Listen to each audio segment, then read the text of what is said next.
Cheminez chaque semaine à la rencontre de la Bible et de son histoire, à la rencontre du Dieu de la Bible dans notre histoire. Écoutez les mots du livre, feuilletez les pages du livre et nous émerveillez de ce qu'elles disent.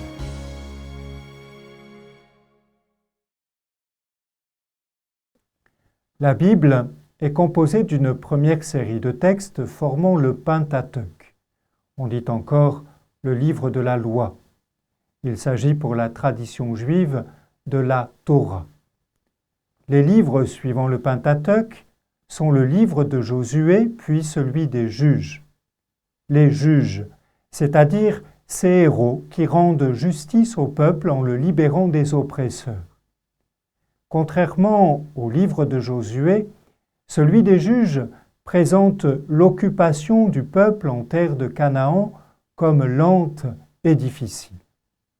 Le rédacteur explique les déconvenues d'Israël comme une leçon de Dieu. Celui-ci abandonne son peuple dès qu'il cède à la tentation des cultes locaux et se laisse aller à l'idolâtrie.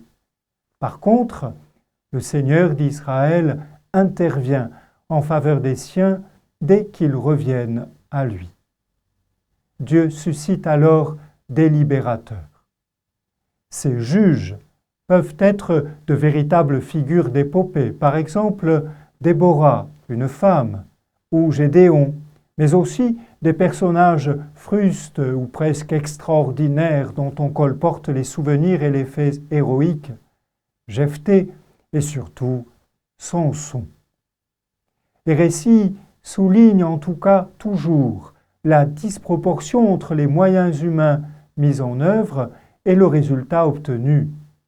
Le véritable artisan de la libération de l'ennemi, c'est Dieu. La façon dont les exploits de ces combattants sauveurs est racontée donne l'impression qu'avant les rois, l'histoire d'Israël se déroulait toujours selon le même schéma. Le peuple abandonne le chemin de Dieu. Les ennemis oppriment Israël. Au milieu des dangers, on invoque Dieu. Celui-ci envoie un héros sauveur qui délivre le peuple et pendant le reste de sa vie le guide sur le droit chemin. Les fils d'Israël crièrent vers le Seigneur, et le Seigneur suscita pour eux un sauveur qui les sauva, Othniel. L'Esprit du Seigneur fut sur lui, et il jugea Israël.